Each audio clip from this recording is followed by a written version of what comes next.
Greenville residents in touch on 103.7 WTIB. This is the local show that keeps you connected and in touch with the issues that affect what's happening in your community. Greenville Grit is sponsored by Ribeyes, Kid Construction, and Greenville Toyota.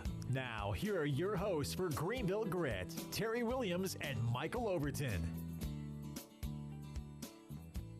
Good evening and welcome to Greenville Grit. I'm Terry Williams. And I'm Michael Overton. Terry, wonderful to see you. We have a very honored guest today, Representative Walter Jones. Thank you so much for coming on the show to talk with us today. I know you've got a big campaign going on right now, but absolutely. Well, Michael and Terry, it's a thrill to be on your show, so thank you. Well, it's awesome. It's great.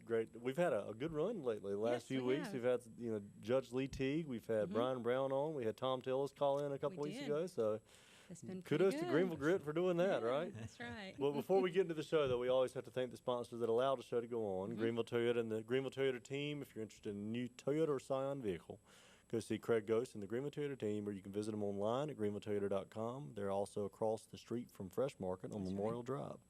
You have Bill Kidd and Kidd Construction Group, the Green Builder. KCGBuildGreen.com. Bill's a really good friend of mine and just builds an amazing home. If you're interested in green construction, but also very beautiful construction with just a lot of details. Right. He is a gold winner of the Parade of Homes. That's right. So go check out his website, KCGBuildGreen.com. Also the Overton Group. Thank you, Michael. You're very welcome. Real estate and property management professional serving all of Eastern North Carolina with a focus on commercial real estate leasing and sales. Business brokers, property management, and residential brokers. Our residential department is headed up, speaking of the Pirates at number 19 in the country, by Coach Connors, the strength coach. His wife heads up our residential department, Michelle Connors. Also, we have Ribeyes Steakhouse. Ribeyes Steakhouse. Got to thank Ribeyes for being a continued supporter of the Greenville Grit. If you're looking for a big juicy steak and a big discount off that juicy steak, That's right. go mention the Greenville Grit, 25% discount if you mention us in Greenville or in Williamston. And please give all of our sponsors your support. We're going to take a 2-minute commercial break, come right back, and we'll start talking to Representative Jones about what's going on in our city, our state, and our country. Announcing Greenville Toyota's Pick a Pair. Welcome back to the Greenville Grit. I am Michael Overton along with my co-host, Terry Williams. Terry, thank you again. Good to see you this day. And also we have a wonderful guest, Representative Walter Jones again. Mr. Jones, thank you for coming on the show with us. And we always think of the sponsors that allow the show to go on and the money that allows this. So let's talk about money. Well, obviously you got before you, I gave you and Terry a sheet that I hand out all throughout the district, especially when I get a chance to speak to anybody, but especially groups. And as you can see on the front of the page, that as of October the 3rd, our debt of our nation was $17.8 trillion. So if we turn it on the back, then we can see that when Bill Clinton left office, the debt of our nation was $5.6 trillion. After 8 years of President Bush and 5 years of President Obama, that debt now is $17.8 trillion. Under President Bush, he raised the debt, meaning spending, obviously, by $3.6 trillion. I'm rounding this off. And President Obama's only been in office for about 5 years. 5.5 years, and he's raised the debt by $8.5 trillion. This cannot continue to go this way. That's why I do not vote for debt ceiling increases, because when we raise it, whether it be a Republican president or a Democratic president, Terry, when we raise the debt ceiling, it means that the administration can borrow more money to pay last year's bills, but not this year's. Right. It doesn't make any sense. So what happens to this year? So it keeps adding to this growing debt, and I hope that if anybody is watching this show and you have an interest or concern like we do, that you can go on our website and you can follow or you can go on the Debt Clock website and follow it yourself on your own computer day in and day out. Just kind of watch it, because it is going to be a factor in a year or so, in my opinion. Well, we always hear of owing money to China, and we really actually do owe money to China. You've got on the sheet that we owe them $1.1 trillion. Right. And how do we as a free country get indebted to a communist nation like China? But it's not really even the money. The money's a big issue. We're indebted to them where almost everything we have and use is made by them. How do we get to that point, and how do we break that cycle? Michael, we in this country, in my opinion. That's why I'm opposed to always trying to take care of everybody else's problems. I'll use for an example Afghanistan. You can see on this sheet we've already spent about $749 billion in Afghanistan. President Obama did not have to come to Congress to sign an agreement with the new leadership of Afghanistan. So we will be there 10 more years in Afghanistan. There would be a reduction in the number of troops there. We still have troops, but the reduction will be down. But we'll continue to spend billions of dollars in Afghanistan. Afghanistan is nothing but is filled of waste, fraud, and abuse, worse today, according to the Inspector General, John Sopko, than it was 10 years ago. And yet we keep sending money there, and we can't fix the roads and the schools in eastern North Carolina. It doesn't make any sense. But isn't that part of government throwing, I hate to say this, but good money after bad, that the answer is always put more money into it, where that's really... Well, that is, Michael, you're right. That is a philosophy of many in government, and I think it is a failed philosophy because it's been proven to be a failed philosophy. And there'll be some people that would probably say to you and Terry that, well, you know, we all have debt. I have debt, but it's manageable. Right. This kind of debt is not manageable because we have to borrow money every year to pay last year's bills. If you and Terry and your families would have to borrow money in October to pay the bills for September, that bank's going to tell you about December, we're not going to loan you any more money because we know what you're doing. That is where America's headed, and I hate to even bring it up on the show, but it's true. How do we break this cycle? What is the That was one of the questions I asked Tom Tillis too. I mean, how do you do it? What's the first thing First you need thing to you do, in my humble opinion, is to announce to the world that we in America have our own financial problems. We are not going to keep sending you foreign aid. I've never voted for a foreign aid bill since I've been there. And it's a small percentage. I'm going to be fair about it. It's a small percentage. But it's the principle of sending money overseas that you borrowed from another country so you can send money overseas. And stop trying to fix everybody's problems from Iraq to these other countries. If they are a threat to us, then yes, let's defend our country. But to continue to borrow money to fix roads in Afghanistan, schools in Afghanistan, and it's been proven that the Taliban will probably blow up what we build. Right. Then we build it again. It's almost like somebody has lost their mind. And I speak out on this on the floor of the House, and I speak out of this. And I'll tell you all a real quick story. We had Secretary Hagel 3 weeks ago before the Armed Services Committee. And my question to him, I know Chuck Hagel, I think he's a good and decent man. He's Secretary of Defense now. And I asked him, this is before we started bombing in Syria, by the way, and we were bombing in Iraq. And I asked him this, and I knew how he was going to answer me. I'll explain that in just a second. I said, Mr. Secretary, we're talking about billions and millions and trillions of dollars. Should we pay for this bombing today or let our grandchildren pay for it tomorrow? I knew what his answer was going to be. Congressman, you're part of Congress. Y'all make that decision. But I wanted to get it on record. We got some national press on that because we continue to borrow money to spend. And I'm for fighting ISIS. There's no problem there. We talk about that in a minute. I am for defeating the evil group. Right. But the point is, where are the French? Where are the Germans? Where are these other countries? Why would they want to come in? We do it for them. Thank you, Michael. Yes, that's it exactly. You just closed the chapter. You're exactly right. That's my point and has been my So are we done? has been my point.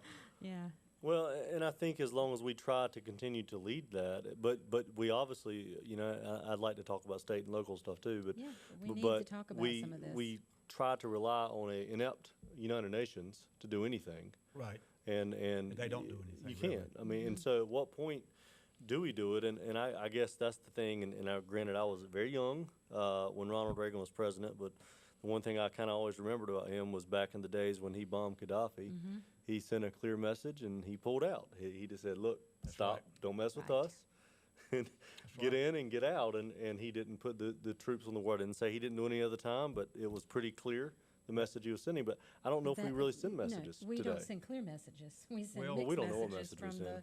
from the White House, we don't get any clear messages or that direction. again is my point. You know, we had Rand Paul in last week, and I like Rand Paul, and I hope he'll be a candidate for the President of the United States because he makes a heck of a lot of sense. And he believes in America, and he believes that we need a strong America. Right now, we are a weak America. There's no two ways about it. And there'll be other candidates. I just like him because I'm real close to his father, Ron Paul. But the whole thing is, you got to have honesty out of the White House. You got to have honesty in your family. You got to have honesty in your business. You've got to say, look, we got a problem here. How are we going to fix it? Right. But that's not the way Washington works. It just, as you said just a moment ago, it would just print more money and spend more money. And that's not the answer. Right. It's not fair to our children and grandchildren. That's my passion, quite Well, frankly. but at $17.8 trillion, and it's continuing to go up at pretty amazing numbers. I think on here, you put our deficit into 2013 was almost $700 billion. So end of 2014, I've heard us narrow it a little bit, but little most bit, yeah. likely it's going to be probably It's gonna closer go back to up. 19 Right. or 18.5 billion by the end of this year. At what point, how far do we go in this? Well, I mean, at the rate we're going, by the time Obama does leave office, we'll be over $20 billion. No, Very easily.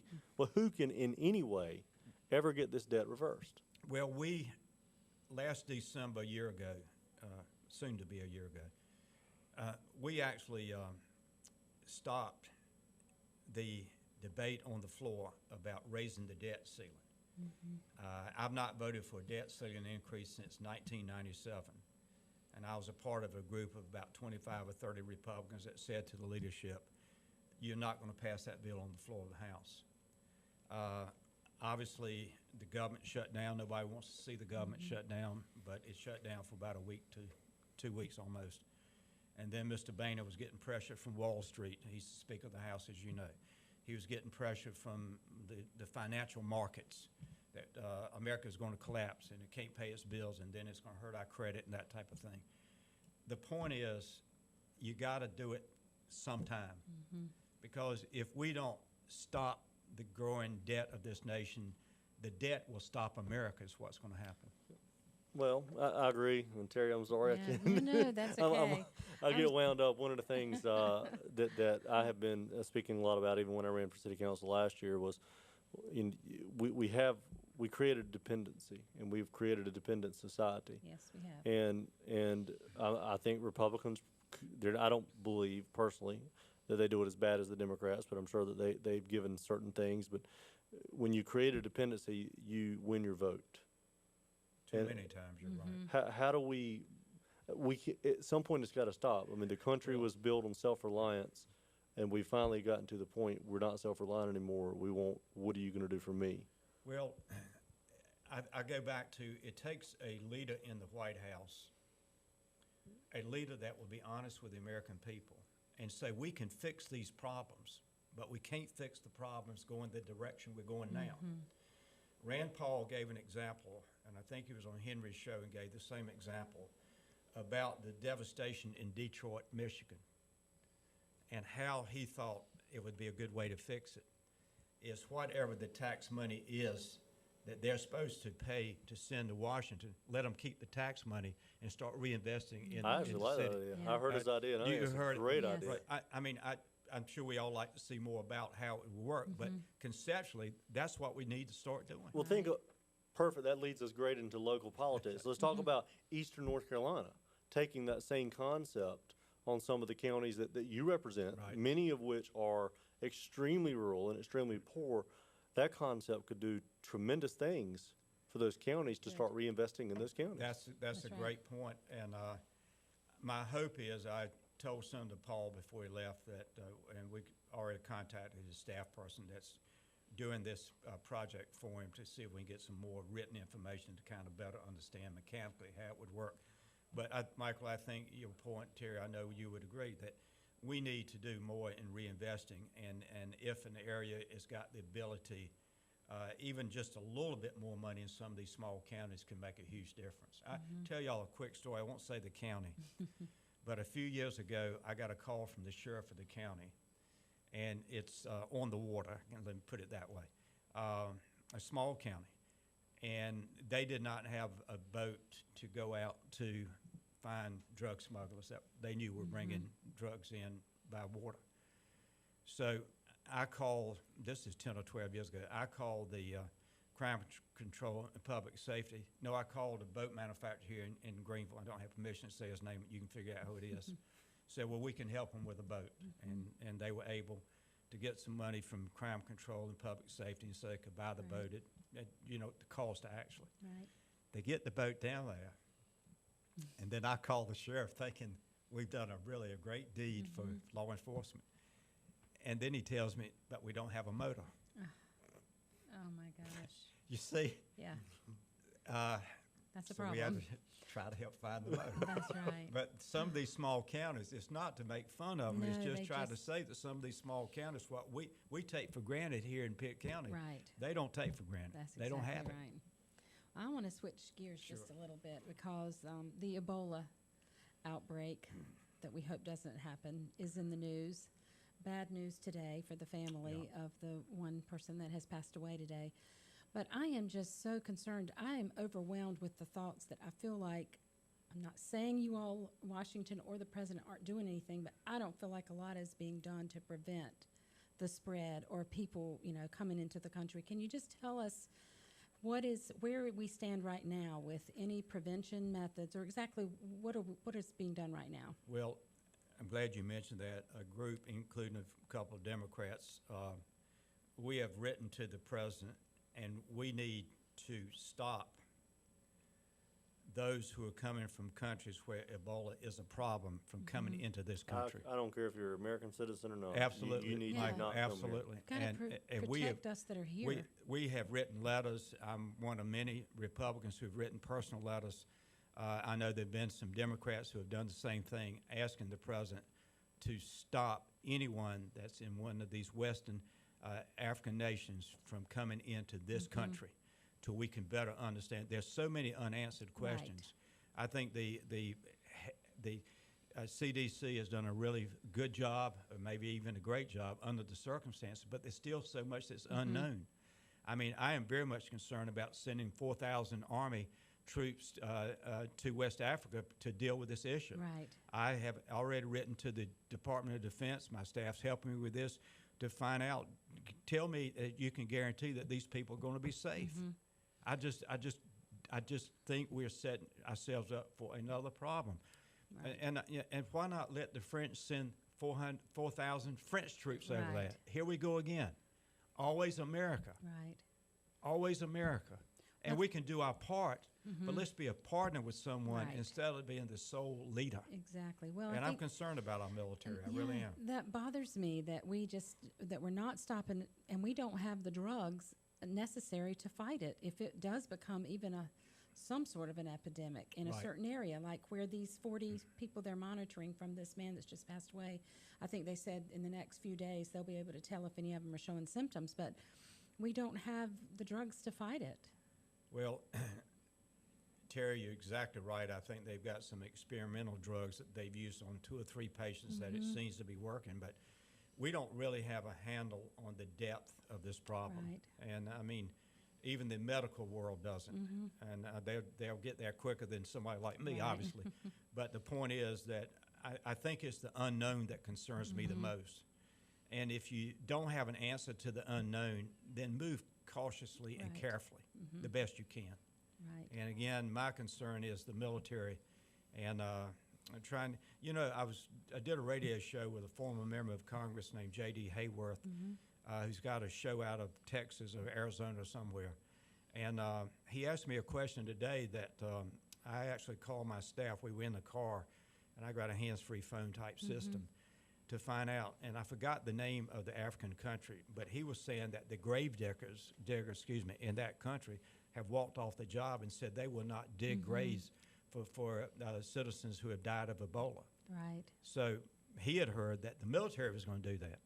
So I immediately called Ray Celeste on my staff this morning and asked him to please check this out, and I hope to have an answer tomorrow. Right, exactly. Well, it's just, I think it just seems like in so many areas, I said this before we went on, we've just got a real great big mess. We Well- just have a mess in a lot of areas, in our debt, in our leadership, in, now we have Ebola, now we're involved in ISIS. Terry, we I just- believe your statement, I didn't mean to interrupt No, you. that's but- okay. And Michael, I believe that in the 71 years of life, this is the most difficult time for our nation since I was born. I really do, because of the many areas of complexities that you just Right, mentioned. Right. Yeah, but as a country, when I look at this, I hear so much and have heard for the last 15 years that the main word has been politically correctness. And everyone is so concerned and afraid to insult someone or hurt someone's feelings that we can't call a spade a spade. Yeah, we can't get the problems And solved. now they want to go in, and I've heard that they want to get rid of profiling, and I think that's a complete disaster. We as human nature profile people the second we meet them. Right. Absolutely. And some people you can tell within a few minutes of meeting them who you got, and we don't want to hurt someone's feelings. We don't want to do that. But I know we do have to go to our second commercial break. We're going to take our quick 2 minutes, come back, and we're going to wrap the show up with Congressman Walter Jones. We'll be back.